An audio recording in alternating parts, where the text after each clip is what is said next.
No sé si fue el momento, el silencio, o el hecho de que no había cámaras. Pero fue en ese ascensor donde empezó todo. Y no me refiero al tonteo. Eso ya llevaba semanas cocinándose en miradas y frases con doble sentido. Me refiero a lo que pasó de verdad. Lo físico. El primer cruce de esa línea que, una vez se pisa, ya no se deshace. El edificio donde trabajo tiene 6 plantas. Yo trabajo en la segunda. Él, en la quinta. Se llama Marcos, tiene 41 años, y es de esos hombres que no destacan en nada hasta que los miras 2 segundos más de la cuenta. Tiene algo en la forma de hablar, de moverse. No es guapo, pero te mantiene despierta. O al menos a mí. Supongo que necesitaba que alguien me hiciera sentir así. Era jueves, 13 de junio. Zaragoza hervía. Subí sola, con el café en la mano, y cuando paró en la tercera planta, entró él. No dijo nada. Solo me miró. Me sonrió. Y esa sonrisa no era amable. Era otra cosa. De esas que te preguntan si te atreves. Cuando la puerta se cerró, me giré hacia el espejo del ascensor, como si quisiera comprobar que no tenía café en la cara. Pero en realidad, lo miré a él por el reflejo. Y ahí fue. Dio un paso. Luego otro. Cuando estaba justo detrás de mí, bajó la voz y dijo, «Te he soñado esta noche». No me giré. No dije nada. Pero tampoco me aparté. El silencio fue como un permiso. Luego, sentí su mano tocando mi cintura, apenas rozándome. Y en ese momento no pensé en Javier, ni en mi hijo, ni en mis valores. Pensé en lo viva que me sentía. Esa fue la primera vez que me traicioné a mí misma. Pero no sería la última. El ascensor paró en su planta. Salió sin más. Me miró una última vez y dijo, «Hoy a las 7, en el parking». Y ya está. Así, sin rodeos. Volví a mi mesa con las piernas temblando. Mis compañeras seguían hablando de una campaña de seguros. Yo asentía, pero no oía nada. No pensaba en el trabajo. Ni en la compra del sábado. Solo podía pensar en lo que iba a pasar esa tarde. Porque, aunque no lo había dicho en voz alta, ya había decidido que iba a ir. Javier y yo habíamos dormido espalda con espalda los últimos 4 días. No estábamos mal, pero tampoco bien.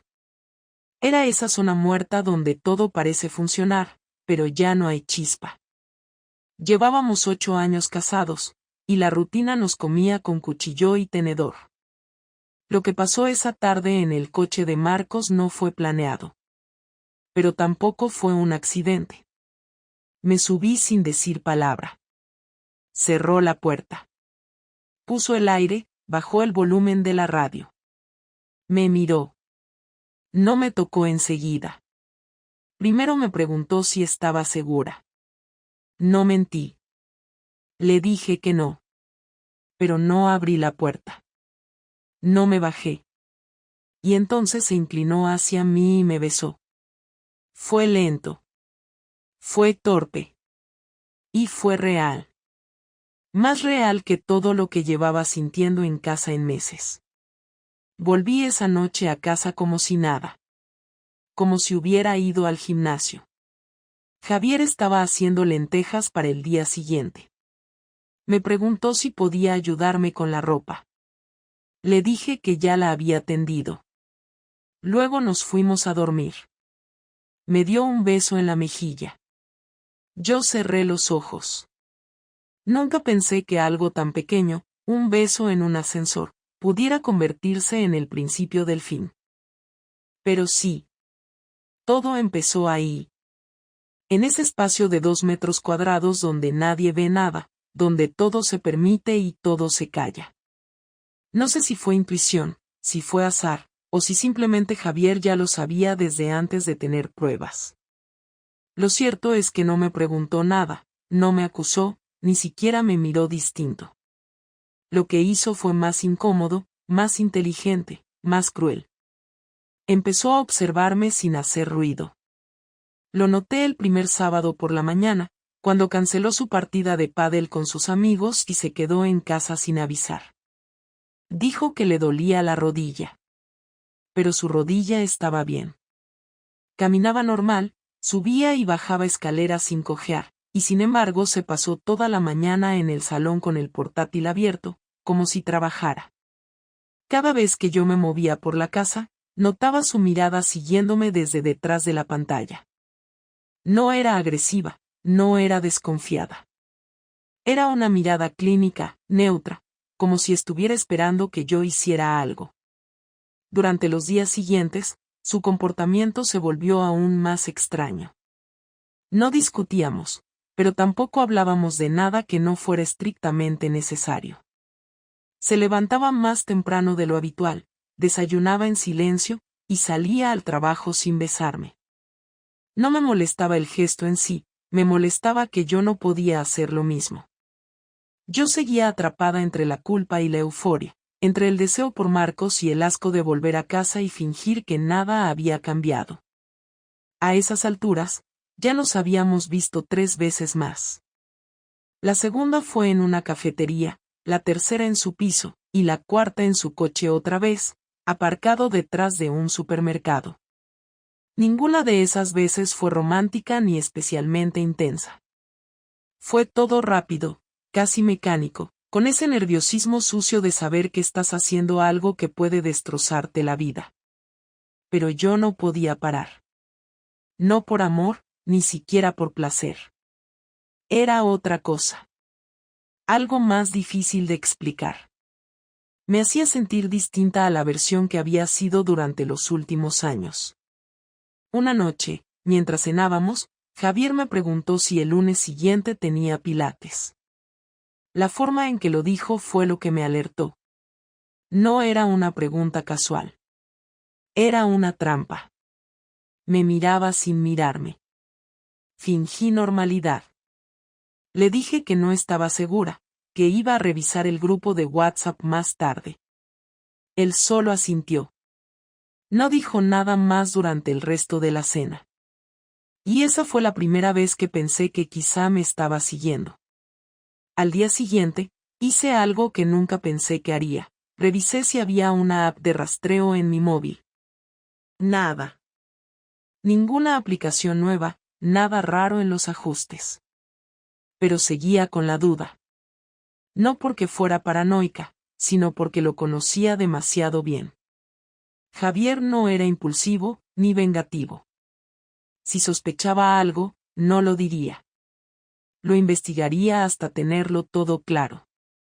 Eso me asustó más que cualquier grito o escena de celos. Esa misma tarde, cuando volví del trabajo, encontré el coche de Javier en el garaje antes de lo habitual.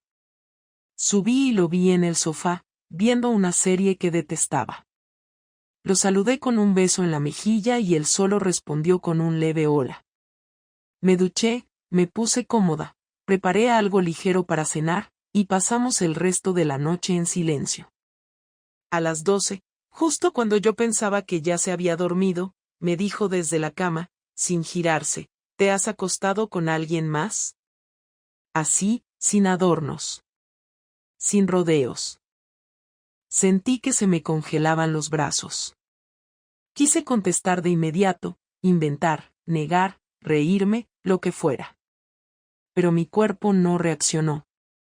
Me quedé callada. El silencio duró demasiado. Cuando por fin pude decir algo, solo me salió un ¿por qué dices eso? Él giró la cabeza y me miró. Su cara no mostraba rabia, ni tristeza, ni decepción. Solo determinación. Me respondió con voz seca, firme, sin levantarla ni un poco, porque te huelo diferente. Porque sonríes sola cuando estás en el baño. Porque has cambiado la clave de tu móvil. Porque no eres la misma cuando llegas a casa. Porque no me tocas, no me miras. Porque me sobras, Laura. Me quedé helada. No lloré. No supliqué. Solo me senté en el borde de la cama, con las manos en las piernas, mirando el suelo. Me sentí tan expuesta, tan ridícula. Todo lo que pensaba que había escondido bien, él lo había visto en mí sin necesidad de revisar mensajes ni instalar aplicaciones. Me conocía de verdad. Él se levantó, se puso una camiseta, y salió de la habitación. Se encerró en el despacho. Yo me metí en la cama, pero no dormí. A las 6 de la mañana, todavía seguía despierta. A las 7, me levanté y fui al baño. Cuando salí, él ya se había ido. Y lo más raro fue que no me escribió en todo el día. Nada. Ni un mensaje, ni una llamada, ni un vas a venir a casa para comer. Nada. Empecé a pensar que se había ido para siempre. A las 8 de la noche, cuando ya pensaba que dormiría sola, entró por la puerta. Traía bolsas del supermercado. Las dejó en la encimera, sacó un vino, lo abrió, se sirvió un vaso, y me miró. No tengo ganas de discutir, dijo, pero tampoco voy a hacerme el tonto.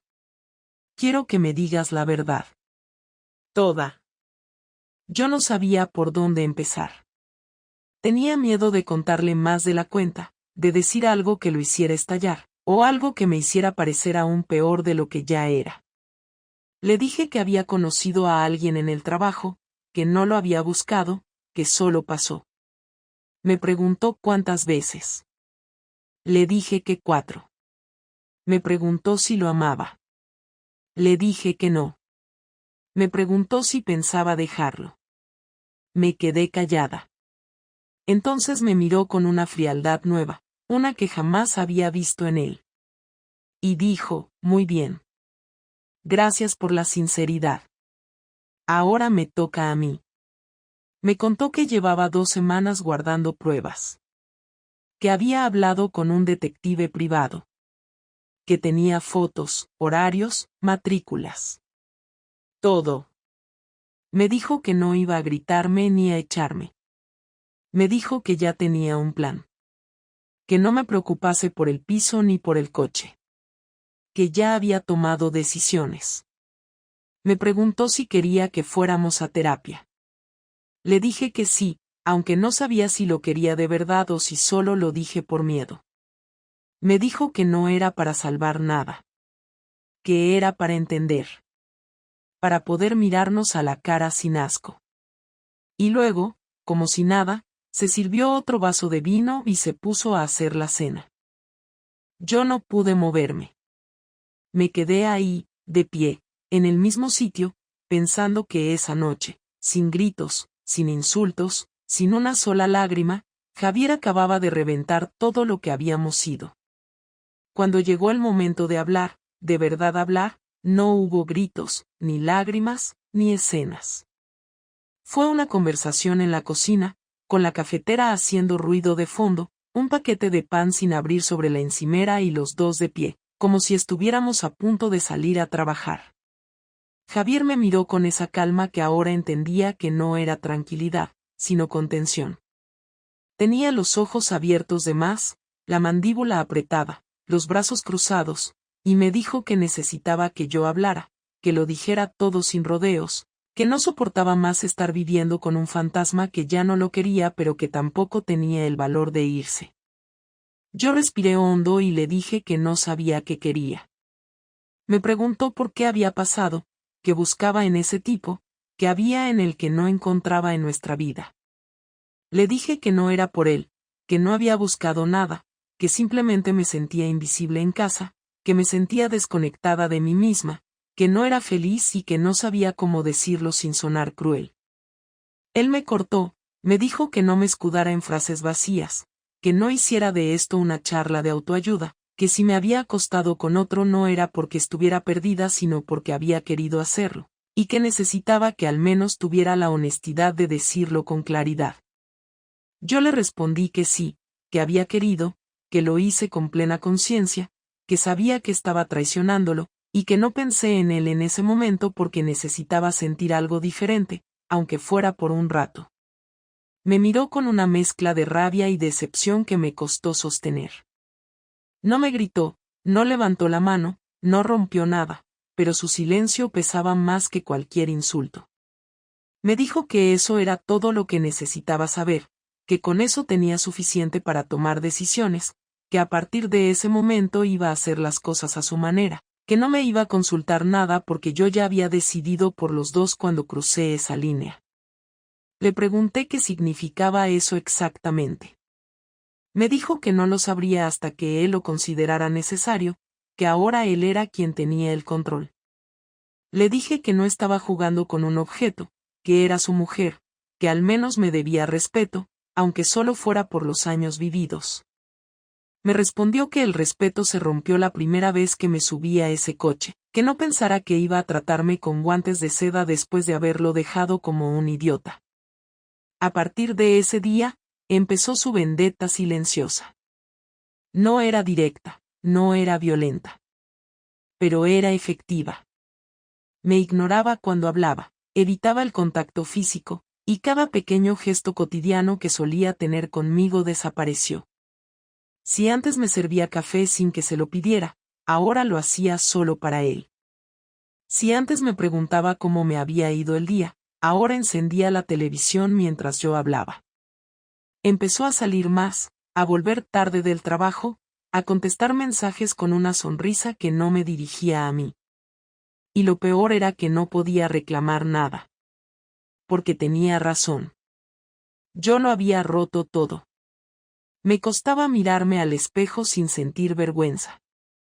Dormíamos en la misma cama, pero él se ponía de espaldas y no decía ni buenas noches.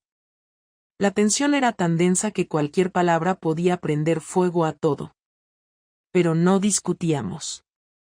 Era como vivir en una casa compartida con un desconocido que te desprecia en silencio. Un día, llegué a casa y vi sobre la mesa del comedor una carpeta gris con mi nombre escrito a mano. Dentro había copias de correos, capturas de pantalla, horarios cruzados con mis movimientos, facturas de hoteles, y fotos. Muchas fotos. Fotos mías con Marcos. Fotos entrando a su coche, saliendo de su piso, esperándolo en cafeterías. Fotos donde no estábamos haciendo nada explícito, pero que no dejaban lugar a dudas. Al lado de la carpeta había una hoja con una frase escrita en mayúsculas: ya no me debes nada. Y yo ya no te debo respeto. Me senté y estuve casi media hora mirando la carpeta sin mover un músculo. No lloré. No grité. No rompí nada. Solo me quedé ahí, como si el mundo se hubiera detenido justo en ese salón. Cuando Javier volvió, no hizo ningún comentario. Se quitó los zapatos, dejó las llaves en su sitio, se sirvió un vaso de agua, y se sentó en el sofá como si fuera un día normal. Yo me acerqué despacio y le pregunté si eso significaba que quería el divorcio. Me miró con la misma calma de siempre y me dijo que no tan rápido, que todavía tenía cosas que arreglar. Me senté frente a él y le dije que no podía más, que prefería que gritara, que me insultara, que dijera lo que realmente sentía. Me contestó que no iba a regalarme su rabia, que no me merecía ni eso, que él iba a quedarse con la parte fría del dolor porque eso era lo que yo le había dejado.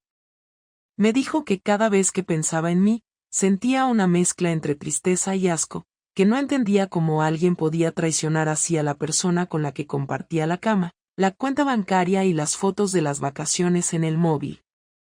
Le pregunté si había alguien más, si estaba con alguien. Me dijo que no, pero que si se daba la oportunidad, no dudaría ni un segundo, porque ahora ya no sentía ningún compromiso hacia mí. Le pedí que fuéramos a terapia, que intentáramos al menos entender qué nos había llevado a ese punto. Me respondió que ya entendía todo perfectamente, que no necesitaba terapia para saber que estaba casado con una mujer que había elegido mentirle a la cara mientras lo abrazaba por las noches. Me preguntó si pensaba seguir viéndolo. Le dije que no. Me preguntó si era porque ya no quería o porque tenía miedo. Le respondí que las dos cosas. Me dijo que por fin decía algo sincero. Después se levantó, se fue al dormitorio, y cerró la puerta sin decir nada más. Esa noche dormí en el sofá, aunque él no me lo pidió. Era como si no hubiera espacio suficiente en esa cama para los dos. Como si el aire se hiciera más espeso cuando estábamos cerca. A las 4 de la mañana me desperté con el cuerpo entumecido, me levanté para ir al baño y pasé frente a la habitación. La puerta estaba entreabierta. Lo vi acostado de lado, con los ojos abiertos, mirando la pared. No sabía si estaba llorando. No me atreví a entrar.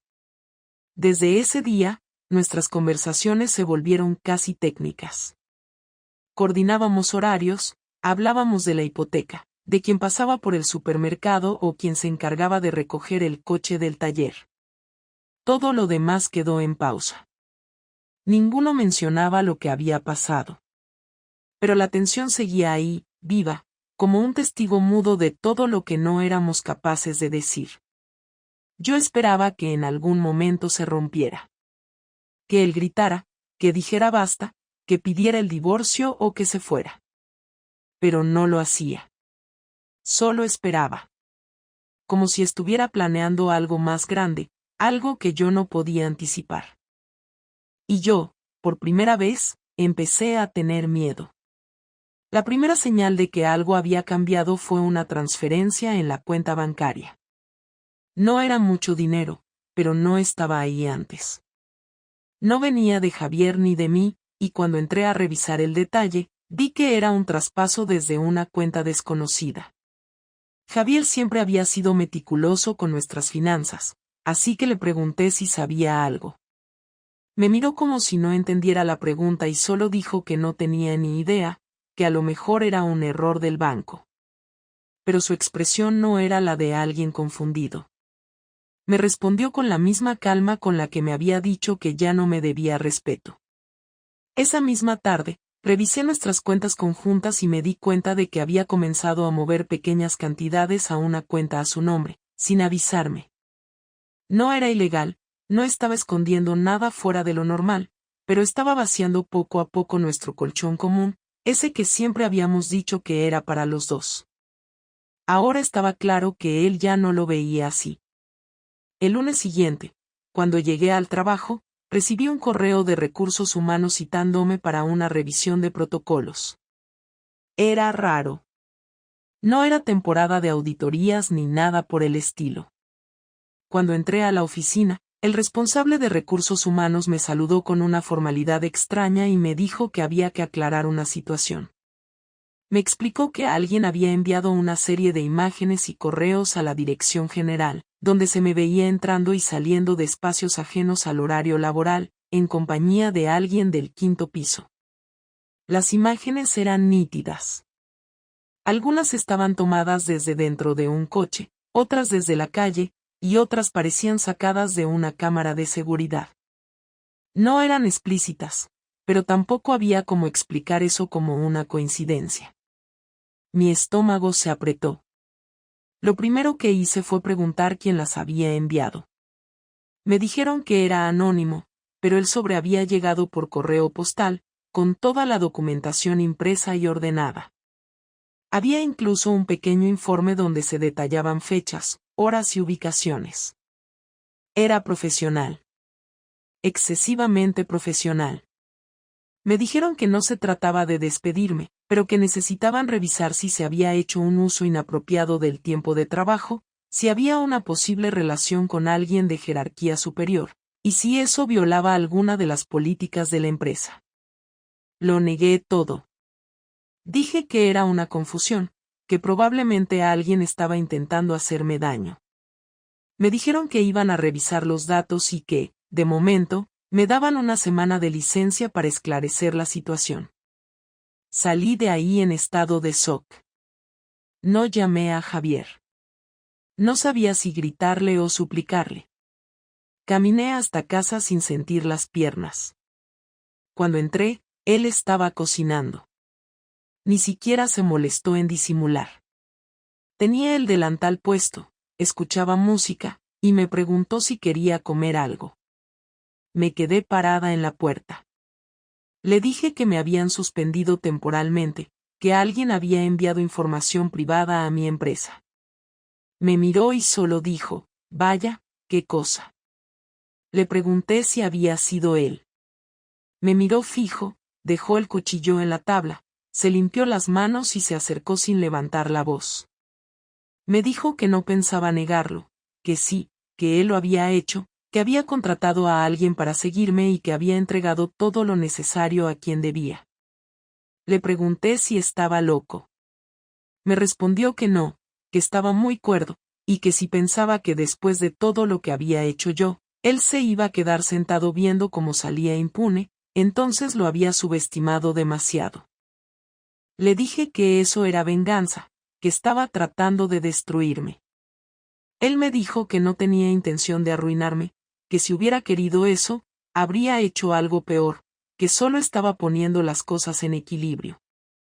Me acusó de haber jugado con su confianza, de haberlo expuesto al ridículo, de haberle mentido en la cara durante semanas, de haber entrado a su casa y a su cama mientras le ocultaba todo. Me dijo que él no era una víctima, que no pensaba quedarse llorando por los rincones, que iba a defender lo que era suyo. Yo le pregunté si pensaba que eso nos acercaría a alguna solución. Me respondió que no buscaba soluciones, que lo único que quería era que yo supiera lo que se sentía vivir con miedo, con incertidumbre, con la sensación de que en cualquier momento todo puede explotar.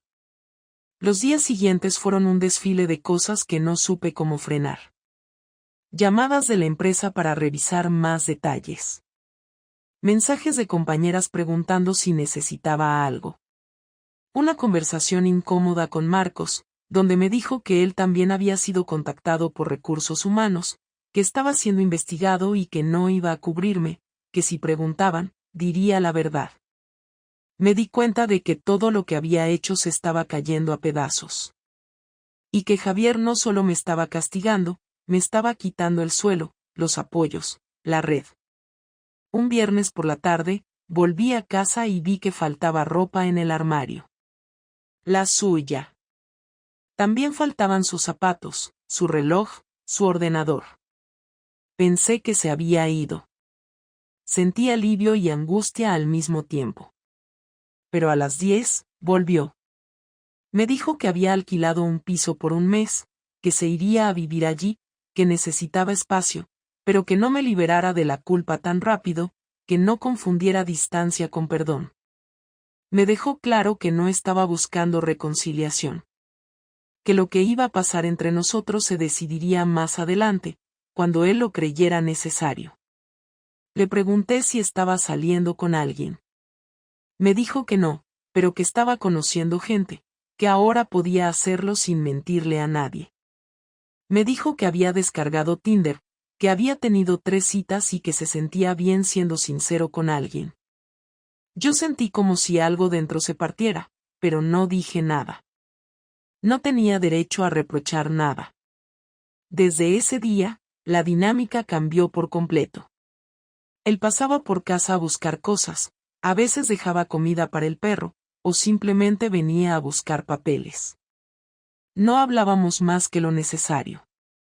Una noche me dejó un sobre con documentos de una cuenta nueva que había abierto, donde me indicaba que a partir de ahora su parte de los gastos comunes se depositaría ahí, y que yo haría lo mismo. También me entregó una copia de una solicitud para dividir legalmente el uso del domicilio mientras resolvíamos si íbamos a separarnos o no. Me senté en la cocina a leer todo. Era tan meticuloso, tan estructurado, tan preciso. Javier había convertido su rabia en estrategia. No era un arrebato emocional. Era una campaña planificada. Yo había tomado decisiones por impulso, sin pensar en las consecuencias. Él no. Él había respondido con tiempo, con paciencia, y con algo que no supe ver, cálculo. Esa noche me dormí con la sensación de que ya no tenía forma de detener lo que venía. No porque Javier me odiara. sino porque ya no le importaba lo suficiente como para querer salvar nada. La última conversación no fue planeada. No hubo mensaje previo ni aviso. Fue un miércoles por la tarde, a finales de mes, cuando Javier apareció en casa sin llamar, como había hecho otras veces, pero esa vez no traía papeles ni ropa ni cara de prisa. Cerró la puerta con calma, dejó las llaves en el mueble y se quedó de pie en el recibidor, mirándome como si estuviera decidiendo si valía la pena decir algo. Yo estaba sentada en la mesa del salón con el portátil abierto, intentando responder correos del trabajo, aunque sabía que probablemente no me renovarían el contrato después de la investigación. Levanté la vista y supe que algo era distinto. No había dureza en su expresión, pero tampoco había cercanía. Era cansancio. Me dijo que necesitaba hablar, que no iba a ser largo, pero que era necesario. Asentí sin decir nada. Cerré el portátil y me senté mejor en la silla, como si eso pudiera prepararme para lo que venía. Se sentó frente a mí. No muy cerca. Me dijo que llevaba semanas pensando qué hacer con nosotros, que había probado a estar lejos, a rehacer rutinas, a salir con otras personas, y que nada de eso le había devuelto la sensación de hogar que antes tenía, pero que tampoco podía imaginar volver atrás como si nada hubiera pasado. Me dijo que no me odiaba, que eso ya había quedado atrás, que lo que sentía ahora era una mezcla rara de tristeza y desapego, como cuando sabes que algo fue importante pero ya no encaja en tu vida.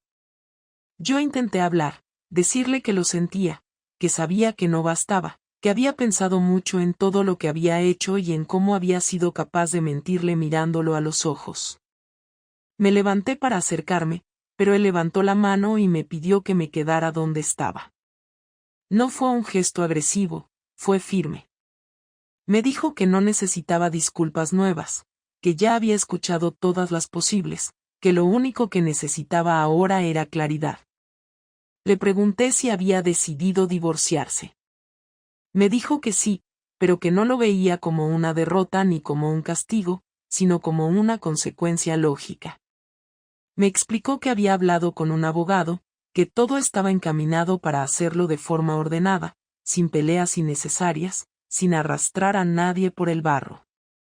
Me dijo que no quería vengarse más, que ya había hecho lo que necesitaba para recuperar el control, pero que no quería pasar el resto de su vida atado a alguien en quien ya no confiaba.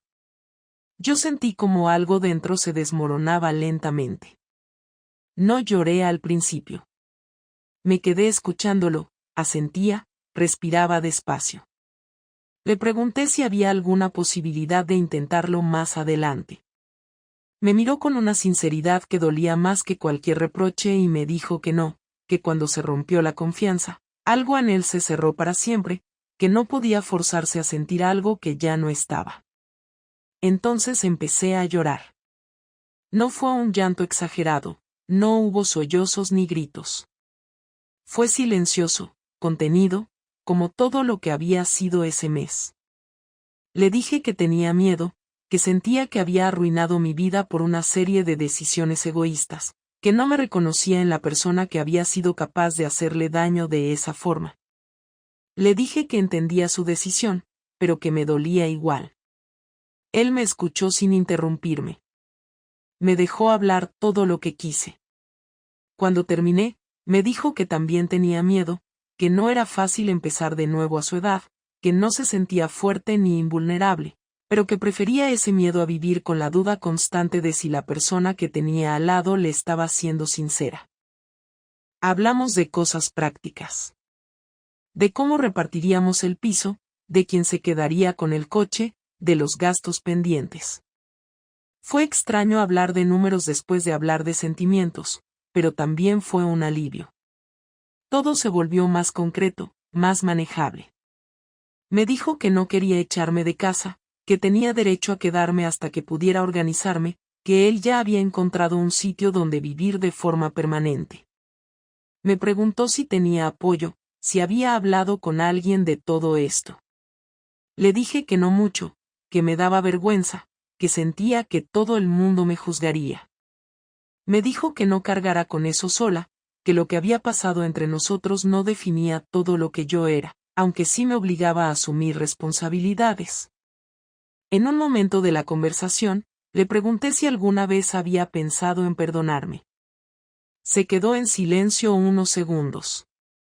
Me dijo que sí, que al principio lo había pensado, que incluso había imaginado cómo sería volver a intentar las cosas, pero que cada vez que lo hacía, volvía la imagen de yo saliendo de ese coche, de yo mintiéndole, de yo volviendo a casa como si nada. Me dijo que el perdón no siempre significa continuar, que a veces perdonar es soltar, dejar ir sin rencor. Me dijo que no me deseaba nada malo, que esperaba que aprendiera de todo esto, que encontrara una forma de estar conmigo misma sin necesitar validar nada a través de otros. Cuando se levantó para irse, me pidió que no lo acompañara a la puerta. Me dijo que prefería recordar ese momento así, tranquilo, sin dramatismos. Antes de salir, se giró y me dijo que, pese a todo, había habido años buenos, que no los negaba, que habían sido reales, y que eso también importaba. Asentí sin poder hablar. Cerró la puerta y me quedé sola en el salón, con la sensación de que algo definitivo acababa de pasar, algo que no tenía vuelta atrás. Pasé el resto de la noche sentada en el sofá, sin encender la televisión, sin mirar el móvil. Pensé en cada decisión tomada ese mes, en cada excusa, en cada momento en el que había elegido no pensar en las consecuencias. No me sentí víctima. Tampoco quise justificarme. Por primera vez, acepté que había hecho daño, que ese daño no podía borrarse, y que tenía que vivir con eso sin buscar atajos emocionales. Al día siguiente, desperté temprano, hice café y abrí las ventanas. No me sentía mejor, pero me sentía más lúcida. Sabía que venían meses difíciles, cambios, conversaciones incómodas, miradas ajenas. Pero también sabía que no podía seguir huyendo. Esa fue nuestra última conversación como pareja. No hubo promesas ni reproches finales. Solo dos personas aceptando que lo que habían sido ya no era sostenible. Y aunque dolía, aunque me atravesaba una tristeza profunda, también había una extraña sensación de cierre. No era alivio. Era aceptación. Y con eso, por primera vez en semanas, pude respirar sin sentir que me estaba engañando a mí misma. Después de la última conversación con Javier, los días dejaron de parecerse a lo que antes conocía. Me despertaba sola, desayunaba en silencio, me vestía para salir sin saber si tenía sentido ir a trabajar, y regresaba a una casa que ya no tenía presencia de nadie más. No era el típico vacío que uno espera después de una ruptura. No era melancolía, ni nostalgia, ni necesidad. Era algo más concreto, más crudo. La consecuencia directa de una cadena de decisiones que yo había iniciado. Me di cuenta de que, por primera vez en años, nadie me preguntaba a qué hora iba a volver, que quería cenar o si me apetecía ver algo en la tele. No tenía que justificarme ni fingir nada. Y en lugar de disfrutarlo, me sentía completamente desconectada de todo. La vida no tenía drama, ni caos, ni movimiento. Solo un orden frío que se parecía mucho al castigo. Intenté retomar cosas que antes me gustaban. Leí, salí a caminar, llamé a una amiga con la que no hablaba desde hacía meses, pero cada intento de reconectar con algo que no fuera ese tema me devolvía a lo mismo. Todo había cambiado, y no había forma de retroceder. Lo que más me molestaba no era haber perdido a Javier, sino haber destruido algo sin siquiera tener claro por qué lo hice. No había estado enamorada de Marcos, no me sentía mejor persona estando con él, no había encontrado ningún gran descubrimiento sobre mí misma. Solo había actuado desde el impulso, desde la desconexión, y ahora pagaba el precio. Con Marcos no volví a hablar. Un par de veces intentó escribirme, pero no respondí. Sabía que cualquier cosa que dijera él no cambiaría nada. No estaba ahí la causa ni la solución. El proceso de divorcio fue menos complicado de lo que imaginé. Javier mantuvo su palabra y no puso obstáculos innecesarios. Se repartieron los bienes, se cerraron cuentas, se firmaron documentos. Todo avanzó sin conflicto. Eso no lo hacía menos doloroso, solo lo hacía más frío. Cada vez que salía del despacho del abogado, sentía que algo más se cerraba definitivamente. No era simbólico, era práctico, era real. Pocas semanas después de que todo quedara resuelto, Javier dejó de pasar por casa por completo. Ya no venía ni por correo ni por cosas pendientes. Cambió su dirección en todos los documentos, y fue como si nunca hubiera vivido ahí. Una mañana, mientras desayunaba sola frente a la ventana, me pregunté si él también estaría atravesando esa sensación de haber perdido algo que ya no se puede nombrar. No lo llamé para preguntarlo, no porque no quisiera saberlo, sino porque entendía que no tenía derecho a pedirle más explicaciones ni espacios. Javier no me debía nada. Yo ya lo sabía. No me castigaba por eso. Solo intentaba asumirlo como parte de lo que había elegido. Una tarde, recogí todos los objetos que me recordaban a nosotros. No era un ritual, ni un intento de limpieza emocional. Era algo práctico. No quería seguir viendo las fotos, los recuerdos de viajes, los libros que compramos juntos. Metí todo en una caja y lo guardé en un armario del trastero. No tiré nada. No porque creyera que algún día lo querría recuperar, sino porque no tenía la energía para decidir que merecía quedarse y que debía desaparecer. Pasaron los meses. Volví a trabajar en una empresa más pequeña.